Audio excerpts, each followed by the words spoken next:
কিন্তু চলে আসছে। এখন আমরা কিন্তু সরাসরি আমরা যে ডক্স টোকেনগুলো রয়েছে এটা কিন্তু ক্লেম করে আমাদের এক্সচেঞ্জার বলেন বা টেলিগ্রামের ওয়ালেট বলেন সেখানে নিয়ে যেতে পারবো। সো আজকের ভিডিওতে আমি আপনাদেরকে দেখিয়ে দেবো যে কিভাবে আপনাদের ডক্স টোকেনগুলো বাইবিট অ্যাকাউন্টে নিয়ে যাবেন, কিভাবে ডিপোজিট করতে হবে স্টেপ বাই স্টেপ দেখিয়ে দেবো। আর হ্যাঁ, এইটা কিন্তু 20 তারিখের লিস্টিং হবে।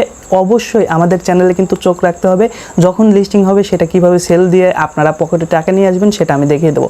কথা বাড়াচ্ছি না, চলুন সরাসরি কিভাবে কাজ করতে হবে সেটা দেখাই। দেখেন ডক্সের ভিতরে আসার পরে এখানে দেখেন ডিপোজিট টু এক্সচেঞ্জ এই অপশনটা রয়েছে, এটার উপরে ক্লিক করে দিতে হবে। আর একটা বিষয়, আপনাদের কিন্তু অবশ্যই বাইবিট অ্যাকাউন্ট লাগবে। আমি যে প্রসেসটা দেখাচ্ছি, তো বাইবিট অ্যাকাউন্ট কিভাবে খুলে কেওয়াইসি ভেরিফিকেশন করবেন সেটার ভিডিও আমি ডেসক্রিপশন বক্সে দিয়ে রাখছি, সেটা দেখে করে নিতে পারেন। আর যদি আপনার অলরেডি অ্যাকাউন্ট থাকে তাহলে তো কোনো কথাই নাই। তো এইখানে দেখেন দুইটা অপশন রয়েছে, এক্সচেঞ্জ তারপরে ওয়ালেট ইন টেলিগ্রাম। তো আমরা যেহেতু এক্সচেঞ্জারে নেব সেই ক্ষেত্রে আমরা যে কাজটি করব, এখান থেকে এক্সচেঞ্জ এই অপশনটা ক্লিক করে দেব। তো এক্সচেঞ্জের উপরে ক্লিক করার পরে তারপরে নিচে কন্টিনিউ বাটন আছে, কন্টিনিউর উপরে ক্লিক করব। এখানে দেখেন দুইটা অপশন রয়েছে, ওকেএক্স এবং বাইবিট, দুইটা অপশন রয়েছে। তো আমরা বাইবিটে নেব, ওকেএক্স কিন্তু বাংলাদেশে অ্যাভেলেবল নাই। তো বাইবিটটা আমরা এইখান থেকে জাস্ট সিলেক্ট করে দেব। বাইবিট সিলেক্ট করার পরে তারপরে এইখান থেকে সেন্ড হেয়ার এটাতে ক্লিক করব। তারপরে নিচের দিকে দেখেন ইয়েস আই হ্যাভ ইট এবং উপরের দিকে বাইবিট অপশন রয়েছে। তো আমরা ইয়েস আই হ্যাভ ইট এই অপশনে ক্লিক করব। তো এইখানে দেখেন বাইবিট ইউআইডি লাগবে আমাদের, তারপরে ডক্স ডিপোজিট অ্যাড্রেস লাগবে, সেই সাথে আমাদের কিন্তু মেমো লাগবে। তো এইটা বাইবিট থেকে কিভাবে আপনারা সংগ্রহ করে এইখানে বসাবেন, চলুন আপনাদেরকে সেটা স্টেপ বাই স্টেপ স্ক্রিনে নিয়ে গিয়ে দেখিয়ে দিই। এখন বাইবিট যে অ্যাপসটা রয়েছে সেই অ্যাপসটা আমাদের ওপেন করে দিতে হবে। আর অবশ্যই কিন্তু আপনারা আগে ভেরিফাই করে নেবেন। তো অ্যাপসটা আমি জাস্ট এখান থেকে ওপেন করে দিচ্ছি। ওপেন করে দেওয়ার পরে আপনারা এই প্রোফাইল আইকনটাতে জাস্ট একটা ক্লিক করে দিবেন। তো প্রোফাইল আইকনে ক্লিক করে দিলাম। ক্লিক করে দেওয়ার পরে আপনারা এইখানে ভেরিফাইড অপশনটা আছে কি না একটু খেয়াল করে নেবেন। আর এইখানে দেখেন ইউআইডিটা রয়েছে, এটা আমাদেরকে কপি করে নিতে হবে।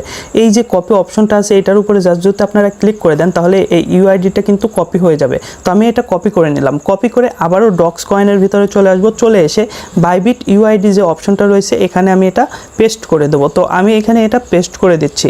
এরপরে আবার আমরা বাইবিটের ভিতরে চলে যাব। চলে যাওয়ার পরে ব্যাক করব। ব্যাক করে এইখানে দেখেন ডিপোজিট নামে একটা অপশন আছে, তো এটার উপরে জাস্ট একটা ক্লিক করে দেব। ক্লিক করে দেওয়ার পরে নিচের দিকে আপনারা দেখতে পারবেন ডিপোজিট ক্রিপ্টো, এই অপশনে জাস্ট একটা ক্লিক করে দিতে হবে। ক্লিক করে দেওয়ার পরে উপরের দিকে দেখেন সার্চ বার রয়েছে, এই সার্চ বারে একটা ক্লিক করে দিতে হবে। সার্চ বারে ক্লিক করে এখানে আপনাদেরকে ডক্স লিখে দিতে হবে। তো এখানে আমি ডক্স লিখে দিলাম। ডক্স লিখে দেওয়ার পরে এখানে দেখেন ডক্সের লোগো সহ ডক্স কিন্তু চলে আসছে। তো এটার উপরে জাস্ট একটা ক্লিক করে দেবেন। ক্লিক করে দেওয়ার পরে নিচের দিকে টোন রয়েছে, টোনের উপরে জাস্ট একটা ক্লিক করবেন। ক্লিক করার পরে জাস্ট ওকে করে দিবেন। ওকে করে দেওয়ার পরে এইখানে দেখেন ডিপোজিট অ্যাড্রেস রয়েছে, সেই সাথে কিন্তু ট্যাগ মেমো রয়েছে। এই দুইটাই কিন্তু খুবই গুরুত্বপূর্ণ এবং এইখানে নেটওয়ার্ক কিন্তু অবশ্যই টোন থাকতে হবে। তো প্রথমে আমরা যে কাজটি করব, এখান থেকে অ্যাড্রেসটা কপি করব, তার জন্য এই জায়গাটাতে একটা ক্লিক করে দেবো। তো এটা আমরা কপি করে নিলাম। কপি করে আবারও ডক্সের ভিতরে চলে আসবো। ডক্সের ভিতরে আসার পরে এইখানে দেখেন একটা অপশন আছে ডক্স ডিপোজিট অ্যাড্রেস। তো এটার উপরে জাস্ট একটা ক্লিক করে দেবো এবং অ্যাড্রেসটা পেস্ট করে দেবো।